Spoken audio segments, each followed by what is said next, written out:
Hello प्यारे बच्चों, एक बार फिर से आपका स्वागत है अपने चैनल केमिस्ट्री चैम्बर में। और आज की क्लास में हम लोग समझने वाले हैं थर्मोडायनेमिक्स का पार्ट थ्री में कौन कौन सी चीजें आज हम डिस्कस करने वाले हैं। वर्क क्या होता है, हीट क्या होती है और फर्स्ट लॉ ऑफ थर्मोडायनेमिक्स क्या है, इन सब चीजों को आज के हम लोग क्लास में समझने वाले हैं। तो हेडिंग क्या समझेंगे हम लोग पहले समझेंगे वर्क, काम क्या है। तो थर्मोडायनेमिक वर्क क्या होता है, इसको समझने के लिए पहले आप क्या करेंगे, आप यहां पर गैस फिल कर दीजिए। ये इसका वॉल्यूम हो गया, इसके अंदर गैस फिल है। ये पूरा आपका हो गया सिस्टम। क्या हो गया? सिस्टम हो गया। अब इसमें आप लगा दीजिए पिस्टन। क्या लगाएंगे आप? पिस्टन लगा देंगे। ये आपका हो गया पिस्टन। बात क्लियर हुई? गैस फिल कर दिए और उसमें क्या लगा दिए? पिस्टन। तो अब ये गैस का यहां तक क्या है? आपका वॉल्यूम है। इसको आप V1 लिखेंगे, कोई प्रॉब्लम नहीं। अब क्या है कि अगर पिस्टन नीचे आता है, इसमें कोई प्रेशर होगा जिसको हम लोग कहेंगे P एक्सटर्नल। इसका एक प्रेशर होगा, इसको बोलेंगे P इंटरनल। अब क्या है कि जब P एक्सटर्नल जो आपका है, P एक्सटर्नल जो बेटा है, वो P इंटरनल से क्या है? ज्यादा है। तो ये क्या करेगा? उसको कंप्रेस कर देगा। उसको क्या कर देगा? गैस जो है उसके वॉल्यूम को डिक्रीज कर देगा। तो अब इसमें कुछ इस तरह आप बनाएंगे कि यहाँ पे क्या होता है कि वॉल्यूम को ये डिक्रीज कर दिया, वॉल्यूम को डिक्रीज कर दिया। पिस्टन क्या हो गया? पिस्टन आ गया नीचे। पिस्टन क्या हो गया? नीचे आ गया। तो अब ये हो गया आपका V2। और ये जो चेंज आया, इसको हम लोग लिखेंगे L। और जो ये एरिया है, इसको हम मान लेते हैं A। बात क्लियर होती है कि यहां पर बेटा क्या किए कि आप पिस्टन को लगाए। अब ये गैस को क्या करता है? कंप्रेस करता है, गैस को तब दबाता है। तो यहां क्या होगा बेटा? कंप्रेशन। यहां क्या होता है? कंप्रेशन होगा। इट मींस कि गैस क्या हो रही है? कंप्रेस हो रही है। तो यहां पर गैस पे पिस्टन क्या करता है बेटा? वर्क कर रहा है। गैस पे पिस्टन वर्क करता है। तो यहां पे क्या होगा? Work on the system. Work on the system हो रहा है। और यहां पर क्या है इस केस में कि V1 जो है वो V2 से ज्यादा है। V1 जो है वो ज्यादा है और V2 क्या है? लेस है। तो यहां पर गैस क्या करती है? कंप्रेस होती है। तो इट मींस कि ये आपका L हो गया, ये A हो गया, एरिया हो गया। तो फोर्स की आप डिफिनेशन जानते हैं कि फोर्स इक्वल टू होता है P इंटू A। या फिर ऐसे कह सकते हैं कि प्रेशर इक्वल टू होता है फोर्स पर एरिया। इट मींस कि फोर्स इक्वल टू हो जाता है प्रेशर इनटू एरिया। इस चीज को आप जानते हैं। तो अब वर्क को डिफाइन करना है आपको कि W इक्वल टू क्या होता है। तो W इक्वल टू होता है work F into D, displacement. तो अब यहां पर आप देखिए, ये F इक्वल टू क्या लगाएंगे आप? इसके इक्वल टू लगा देंगे P A इंटू डी। ए को क्या कहिए आप? एक्सटर्नल। P एक्सटर्नल लगा दिए आप। और डी के प्लेस पे क्या लिखेंगे आप? P external A into L, A L. तो ए एल आपका क्या होता है? Delta V। तो क्या बन जाएगा? P external delta V। और for sign convention we use minus. क्या हो जाएगा? W equal to minus P external delta V। तो ये आपका बन गया वर्क का फॉर्मूला। तो वर्क क्या होता है? वर्क किस तरह काम करता है? यहां पर P और V के टर्म में वर्क होता है। इसको हम लोग कहते हैं मैकेनिकल वर्क। और यहां पे क्या होता है? कंप्रेशन होता है। अगर आप क्या करेंगे, एक और केस समझिए आप यहां पर। अगर यहां पर पिस्टन को देखिए, पिस्टन ये है, पिस्टन को आपको ऊपर ले जाना है। तो पिस्टन को आप ऊपर ले जाइए। पिस्टन को आपको इससे ऊपर ले जाना है। तो गैस क्या होगी? जो वॉल्यूम है वो इंक्रीज कर जाएगा। गैस का वॉल्यूम क्या हो गया? इंक्रीज कर गया। अब ये जो डिफरेंस होगा इसको आप बोले L। इस डिफरेंस को आप क्या लेंगे? L। और इसको क्या मानेंगे आप? V2। तो इस केस में क्या है कि V1 जो है वो V2 से लेस है। बेटा इसमें क्या है कि जो V2 है वो वॉल्यूम जो फाइनल आ रहा है, अब ये क्या है? ज्यादा है। और इस केस में क्या होता है? एक्सपेंशन। एक्सपेंशन तो इसका मतलब है कि work done by the system. इस केस में बेटा क्या है कि work done by the system होता है, सिस्टम वर्क डन करता है किस पर, पिस्टन पे। और इस केस में क्या है, कंप्रेशन के केस में क्या है कि पिस्टन गैस पे काम करता है, सिस्टम पे काम करता है बेटा, तो उसको हम कहते हैं work done on the system. और जब गैस खुद काम करती है पिस्टन पे तो work done by the system. तो ये बात आपको क्लियर होती है। तो work done on the system होगा बेटा, तो work done on the system और बाय द सिस्टम में क्या होता है कि work done on the system में W जो होगा वो पॉजिटिव होगा, और इसमें क्या होगा बाय द सिस्टम W जो होगा वो निगेटिव वैल्यू होगा। Work done by the system W negative और work done on the system W positive. तो ये केस टोटल किसका था, वर्क डन का था। वर्क डन जब होता है तो वहां पर W पॉजिटिव भी आता है, नेगेटिव भी आता है। अब देखना है कि कंप्रेशन होता है कि एक्सपेंशन होता है, वॉल्यूम डिक्रीज करता है या वॉल्यूम इंक्रीज करता है, उसके रिस्पेक्ट में हम साइन कन्वेंशन का यूज करके वर्क डन का फॉर्मूला डिराइव कर देंगे। तो इसको जल्दी से आप स्क्रीनशॉट लीजिए या नोट कर लीजिए, उसके बाद देखते हैं हीट क्या होती है।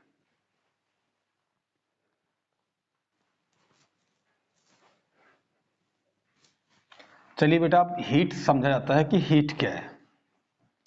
हीट को हम लोग समझते हैं कि हीट कैसे फ्लो करती है, हीट में होता क्या है, टेम्परेचर डिफरेंस से हीट कैसे फ्लो करती है, इन सब बातों को हम लोग क्लियर करते हैं हीट के कॉन्सेप्ट में। तो बेटा आपको हेडिंग लगाना है हीट, लिखिए आप हीट। चलिए हीट समझ लेते हैं हम लोग क्या होता है। तो हीट बेटा क्या है कि इसको आप Q से रिप्रेजेंट करते हैं, हीट को आप किससे रिप्रेजेंट करते हैं, Q से। तो हीट क्या है, हीट चेंज ऑफ एनर्जी को रिप्रेजेंट करता है, चेंज ऑफ एनर्जी को। जो एनर्जी चेंज होता है बेटा वो क्या है, हीट है। अब सपोज एक सिस्टम लीजिए आप, ये सिस्टम हो गया, ये बाहर का सराउंडिंग हो गया। सिस्टम का जो टेम्परेचर है 50 डिग्री सेल्सियस और बाहर का टेम्परेचर 40 डिग्री सेल्सियस। अब यहां क्या होता है कि जो हीट है वो जिधर टेम्परेचर ज्यादा है उधर से जिधर कम है बेटा, उधर क्या होती है, फ्लो करती है, कॉन्टिन्यूसली फ्लो करती है, और तब तक करती है जब तक कि वो इक्विलिब्रियम में ना आ जाए। फ्लो करती है करती है करती है, कब तक करती है, जब तक कि वो इक्विलिब्रियम में आ ना जाए। इक्विलिब्रियम में आ जाएगा तो फ्लो होना क्या हो जाएगा बेटा, स्टॉप हो जाएगा। अब देखिए क्या है कि अब फ्लो कर रही है, अब ये जो टेम्परेचर है 50 है, ये 40 है, जब टेम्परेचर दोनों का सेम हो जाएगा तो उस कंडीशन को हम लोग बोलते हैं इक्विलिब्रियम। तो इक्विलिब्रियम सेम होने पर फ्लो क्या हो जाएगा, आपको क्लियर नहीं होगा कि किधर हो रहा है, ठीक है, क्योंकि अब इक्विलिब्रियम पे आ गया, टेम्परेचर सेम आ गया। अब हीट जो होती है हाई टेम्परेचर से लो टेम्परेचर की तरफ क्या होती है, फ्लो करती है। इट मींस कि टेम्परेचर डिफरेंस की वजह से क्या है बेटा, इसमें आप देखेंगे कि टेम्परेचर जो डिफरेंस होता है उसकी वजह से हीट क्या होती है, फ्लो करती है। किधर से फ्लो करती है, हॉट बॉडी से, हॉट बॉडी से किधर फ्लो करती है बेटा, हॉट बॉडी से किधर, जिधर कोल्ड बॉडी होती है, कोल्ड बॉडी से। देखिए हॉट बॉडी से किधर फ्लो करती है, कोल्ड बॉडी की तरफ। जैसे हम लोग स्वेटर पहन रखे हैं, जैकेट पहन रखे हैं, क्योंकि बाहर टेम्परेचर क्या है, कम है, तो हमारी बॉडी से बाहर क्या होता है, फ्लो करता है। तो ये किसका प्रोसेस था, हीट का। हीट आप समझ में आया आपको। टेम्परेचर क्या होता है, टेम्परेचर देखिए ये लिखा हुआ है टेम्परेचर, ये हीट नहीं है, ये टेम्परेचर है। टेम्परेचर क्या है, एवरेज काइनेटिक एनर्जी जो है, इसको हम लोग मेजर करते हैं डिग्री सेल्सियस में या फिर डिग्री फ़ारेनहाइट में या फिर केल्विन में। तो टेम्परेचर एवरेज काइनेटिक एनर्जी है, इसको हम लोग मेजर करते हैं किससे, डिग्री सेल्सियस से, डिग्री फ़ारेनहाइट से या फिर केल्विन से। और हीट क्या है, हीट फ्लो ऑफ किसका, एनर्जी का फ्लो है। बात क्लियर होती है आपको, समझ में आया। चलिए तो ये प्रोसेस हो गया हीट का आपका। अब हीट के बाद हम लोग समझते हैं हीट हो गया आपका। अब हम लोग समझते हैं कि फर्स्ट लॉ ऑफ थर्मोडायनेमिक्स क्या है, लेकिन उसके पहले आपको क्लियर कर देते हैं इंटरनल एनर्जी क्या है। तो अब हम लोग कॉन्सेप्ट समझेंगे इंटरनल एनर्जी का।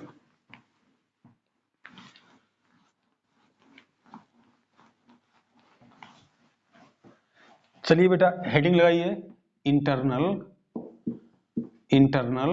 एनर्जी। इंटरनल एनर्जी क्या होता है, इसको बेटा किससे लिखते हैं, डेल्टा ई से, या अभी केवल ई से लिख दीजिए आप, ई से और यू से। ई से या फिर यू से इसको हम लोग रिप्रेजेंट करते हैं। किसको रिप्रेजेंट करते हैं, इंटरनल एनर्जी को। अब इंटरनल एनर्जी होता क्या है, तो बेटा क्या है कि जैसे ये आपके पास सिस्टम हो गया, ये यहां पर मॉलिक्यूल्स हो गए, मॉलिक्यूल हो गए। अब मॉलिक्यूल्स में, एटम में जिस टाइप की जो टोटल जो एनर्जी उसमें जो प्रेजेंट होती है मॉलिक्यूल में या एटम में, उस टोटल एनर्जी को हम लोग क्या बोलते हैं, उसको हम लोग बोलते हैं इंटरनल एनर्जी। इंटरनल एनर्जी मतलब क्या होता है, जो मॉलिक्यूल में या एटम में ऑल टाइप की जो एनर्जीज होती हैं उनका जो सम होता है उसको हम लोग बोलते हैं इंटरनल एनर्जीज। तो क्या लिखेंगे आप कि internal energy is sum of energy associated with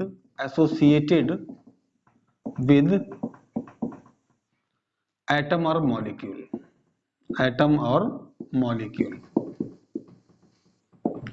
atom और मॉलिक्यूल में जो जितनी भी एनर्जी होती है उस सभी का सम होता है, यहां पर लगा दिया sum of all energy associated with atom, उसे हम लोग क्या बोलते हैं, इंटरनल एनर्जी।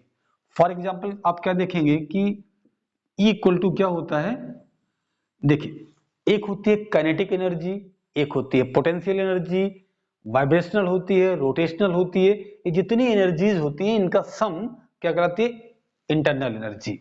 जैसे आप क्या समझेंगे कि जो E हो गया ET क्या है, ट्रांसलेटरी एनर्जी जो है, E रोटेटरी जो हो गई, E जो हो गया वाइब्रेटरी हो गया, E पोटेंशियल एनर्जी, और हो गया आपका न्यूक्लियर एनर्जी। इन सभी का सम, इन सभी का सम क्या होता है, इन सभी का सम बेटा इंटरनल एनर्जी कहलाता है। तो सिंपल सा आप ऐसे भी लिख सकते हैं, kinetic energy plus potential energy, तो इसको आप लोग बोलते हैं इंटरनल एनर्जी।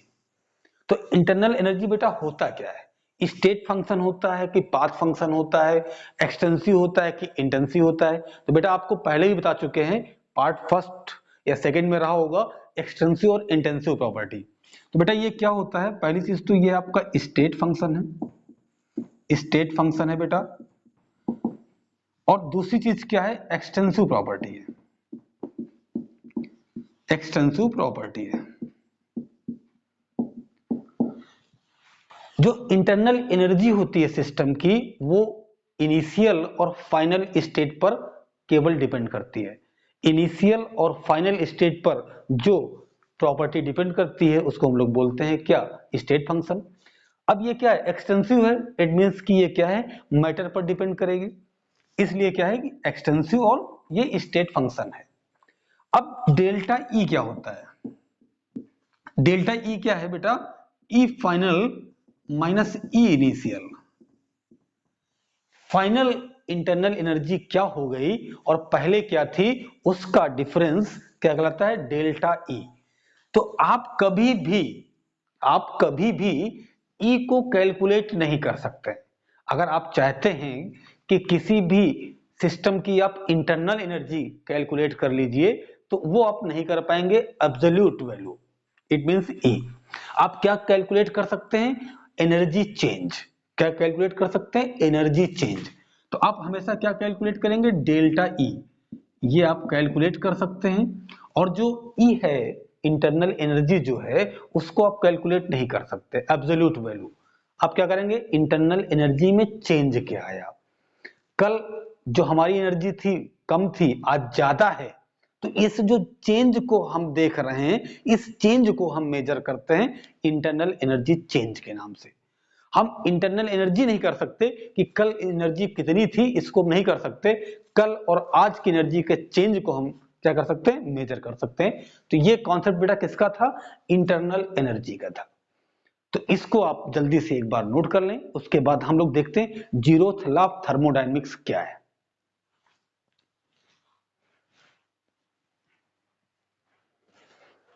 चलिए बेटा, अब हम लोग डिस्कस करने वाले हैं जीरोथ लॉ ऑफ थर्मोडायनेमिक्स।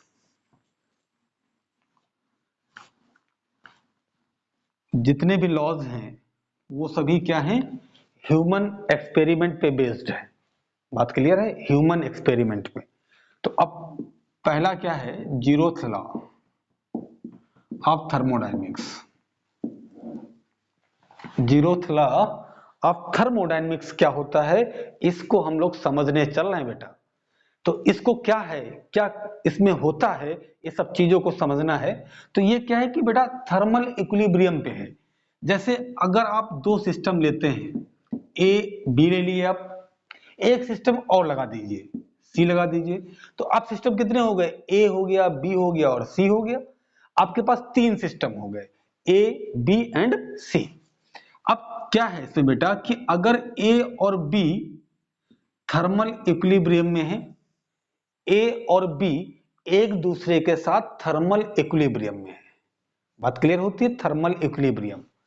और बेटा ए और सी भी आपस में क्या है, थर्मल इक्विलिब्रियम में है। ए बी थर्मल इक्विलिब्रियम में है और ए सी के साथ में भी थर्मल इक्विलिब्रियम में है। तो इट मींस कि सी और डी आपस में थर्मल इक्विलिब्रियम में होंगे। ये कहता है जीरोथ लॉ। बात समझे। अगर रामलाल की एज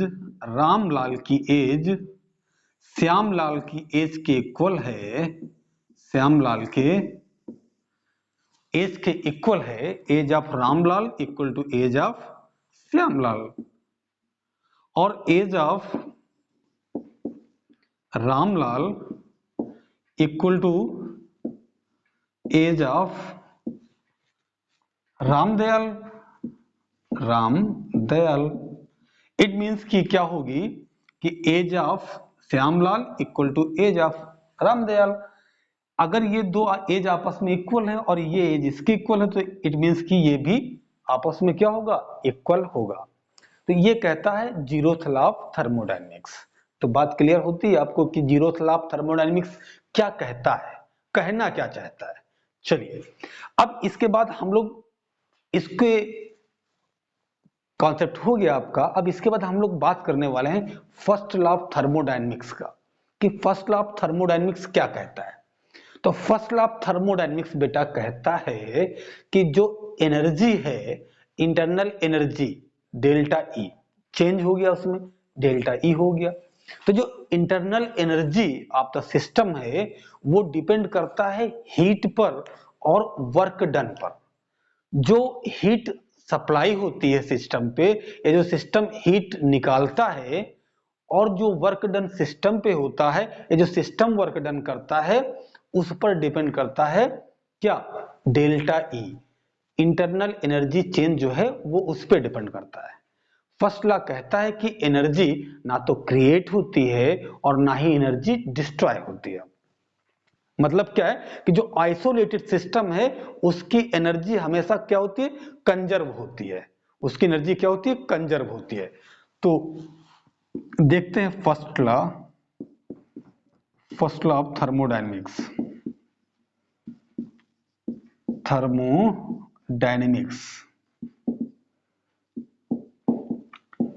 बेटा फर्स्ट लॉ ऑफ थर्मोडायनेमिक्स लिख दिया गया है बोर्ड पे।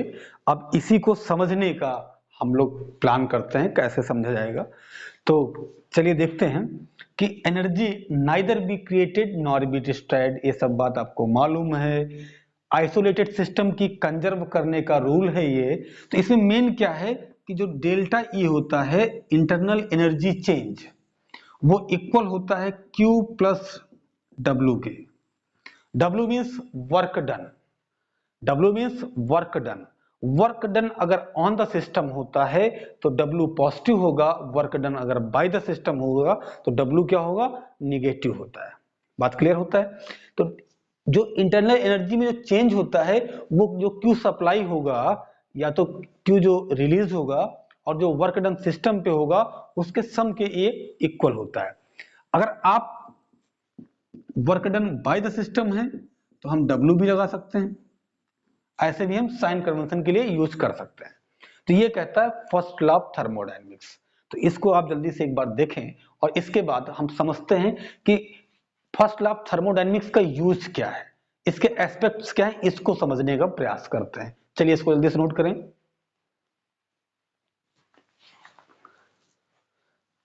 चलिए अब समझते हैं हम लोग सिस्टम क्या क्या बनता है इसमें।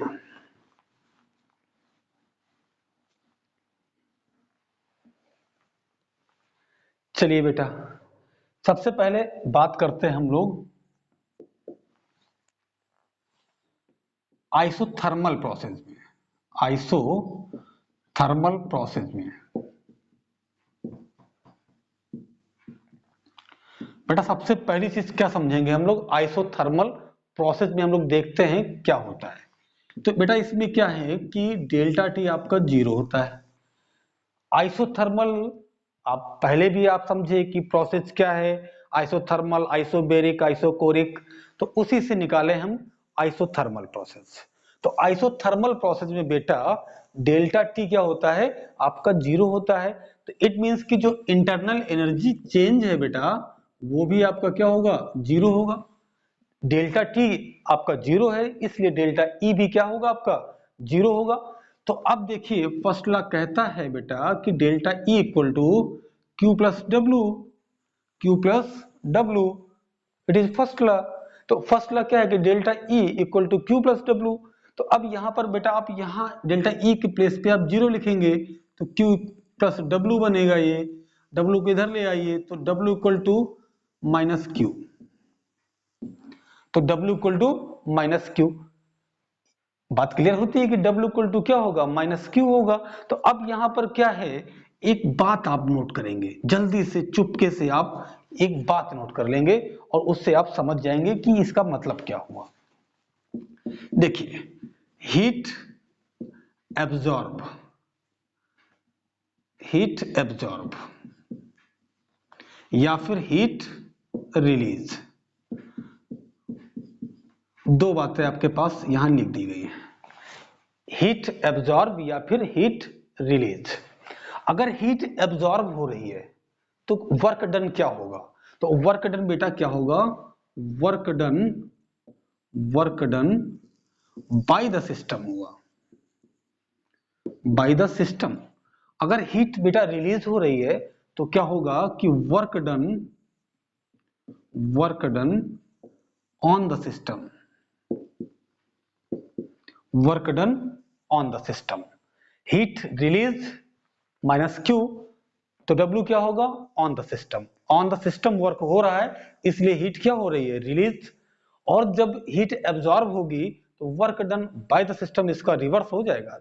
बात क्लियर हुई? तो चलिए एक चीज आप समझ गए कि अगर आइसोथर्मल प्रोसेस में है तो वहां पर क्या इसका रोल होता है, डेल्टा टी 0 का और डेल्टा ई 0 का, तो उससे एक रिलेशन आप समझ पाए कि W और Q में क्या रिलेशन है। बात क्लियर हुई आपको?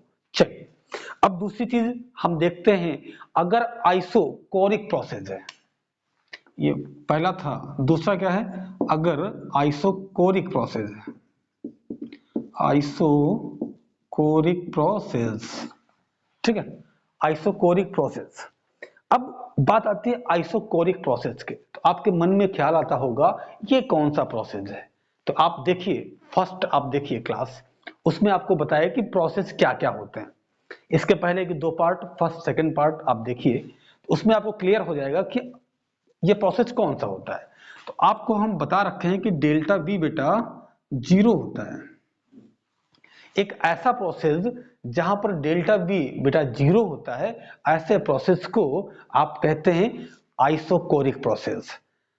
अब आप देखें, आपको याद आ गया तो आपको अच्छा लगा कि आप पहले भी पढ़ रखे हैं, आपको याद आ गया बात। तो डेल्टा बी इक्वल टू 0, तो आप इस कॉन्सेप्ट को लेके आइए, delta E equal to Q plus W, Q plus W। तो अब W इक्वल टू क्या होता है बेटा, W इक्वल टू आप P डेल्टा V पढ़ रखे हैं, क्या पढ़ रखे हैं, W equal to P delta V आप पढ़ रखे हैं। तो ये आपका जीरो हो गया तो W जीरो हो जाएगा।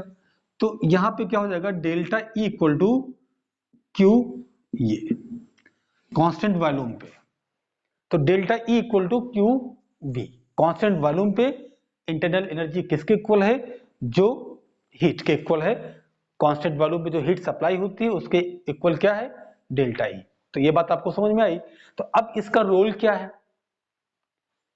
अब इसका रोल क्या है, अब ये रोल हमें समझना है कि अब यहां पर भी दो बातें चुपके से समझेंगे। पहली क्या है कि heat absorbed bye the system, और दूसरा क्या है बेटा, heat released by the system.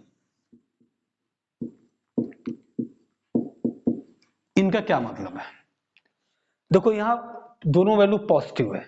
It means कि अगर हीट सिस्टम एब्जॉर्ब करता है तो जो इंटरनल एनर्जी है बेटा, उसका इंटरनल एनर्जी वो क्या होगा बेटा, वो इंक्रीज करेगी। इंटरनल एनर्जी क्या करेगी, इंक्रीज करता है। और अगर heat release by the system है तो इसका मतलब है कि इंटरनल एनर्जी डिक्रीज करेगा। इंटरनल एनर्जी क्या होता है बेटा, डिक्रीज करता है। अगर heat released by the system है तो इंटरनल एनर्जी क्या करेगा, डिक्रीज होगी। अगर heat absorb by the system है तो वो क्या करता है, एब्जॉर्ब में इंक्रीज करता है, उसमें क्या करता है, डिक्रीज करता है। तो बात आपकी क्लियर हो गई, दोनों बात आप समझे कि आइसोथर्मल प्रोसेस में क्या होता है और आइसोकोरिक प्रोसेस में क्या होता है, दोनों बातें आपको समझ में आई। अब इसके बाद बात करने वाले हैं हम लोग एडियाबैटिक प्रोसेस। एडियाबैटिक में क्या होता है, तो थर्ड लिख लेंगे आप, एडियाबैटिक प्रोसेस। एडियाबैटिक प्रोसेस आपके मन में लड्डू फूटने वाला है, क्योंकि एडियाबैटिक प्रोसेस आप जानते हैं क्या, कि जहां पर एडियाबैटिक में Q जीरो होता है ऐसे प्रोसेस को हम लोग कहते हैं एडियाबैटिक प्रोसेस। अब इसको मिलाइए, अब क्या है कि delta E equal to Q zero हो गया तो delta E equal to W। तो इस कॉन्सेप्ट से क्या आया कि delta E equal to W। ठीक है, बात समझ में आई आपको, डेल्टा E जो है वो किसके इक्वल है, W के इक्वल है। तो अब इससे क्या निकलता है, कॉन्सेप्ट क्या निकलता है, तो इसमें क्या निकलेगा कि बेटा work done on the system, अगर वर्क डन सिस्टम पे हो रहा है तो इंटरनल एनर्जी क्या होगी, डेल्टा ई क्या होगा, इंक्रीज करेगा। अगर दूसरा क्या है, work done by the system हो रहा है तो डेल्टा ई क्या करेगा बेटा, डिक्रीज करेगा।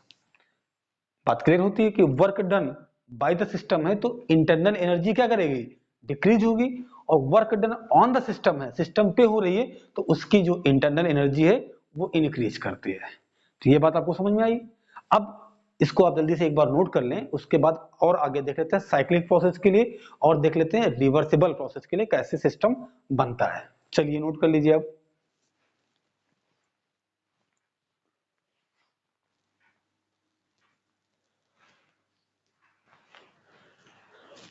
चलिए अब समझ लेते हैं वर्क डन और हीट डेल्टा ई में सिस्टम कैसे बन सकता है साइक्लिक प्रोसेस में। तो बेटा साइक्लिक प्रोसेस के लिए क्या सिस्टम है, साइक्लिक प्रोसेस बेटा इसमें क्या होता है कि डेल्टा ई आपका जीरो होगा। साइक्लिक प्रोसेस में क्या होता है, डेल्टा ई जीरो। तो इट मींस कि बेटा क्या है कि delta E equal to Q plus W. तो ये आपका जीरो हो गया तो क्यू प्लस डब्ल्यू, तो डब्ल्यू इक्वल टू क्या हो जाएगा बेटा, Q minus Q. W equal to क्या हो जाएगा, माइनस क्यू। बात समझ में आई आपको, या फिर आप ऐसे भी लिख सकते हैं Q equal to minus W. अब इससे दो कौन सी बातें हैं, तो पहला बेटा क्या है कि work done on the system, और है वर्क डन बेटा by the system. Work done on the system और work done by the system. तो वर्क डन जब ऑन द सिस्टम होगा तो हीट इवॉल्व होगी या एब्जॉर्ब होगी, और work done on the system होगा तो आप समझेंगे पहले, फिर work done by the system होगा, तो दोनों केस में आपको समझना है। तो देखो बेटा क्या है कि Q equal to minus W है, क्या है माइनस डब्ल्यू है। तो अगर ऑन द सिस्टम होगा, अगर वर्क ऑन द सिस्टम हो रहा है तो हीट क्या होगी, हीट इवॉल्व होगी, रिलीज होगी। तो इस केस में क्या है कि हीट रिलीज होगी, और इस केस में क्या है कि हीट एब्जॉर्ब होगी। अगर work done by the system है तो हीट क्या होती है, एब्जॉर्ब होता है। अगर work done on the system है तो हीट क्या होती है, रिलीज होती है। तो इस तरह कॉन्सेप्ट आप एक बार रिवाइज करें, और नेक्स्ट पार्ट में हम लोग रिवर्सिबल प्रोसेस देखेंगे, आइसोथर्मल रिवर्सिबल क्या होता है, और नेक्स्ट जो भी आएगा एंथैल्पी है, ये सब समझेंगे हम लोग। तो तब तक इसको आप रिवाइज करते हैं, जब तक हम आते हैं लौट कर फिर अगले पार्ट में, तब तक के लिए बाय बाय, अलविदा।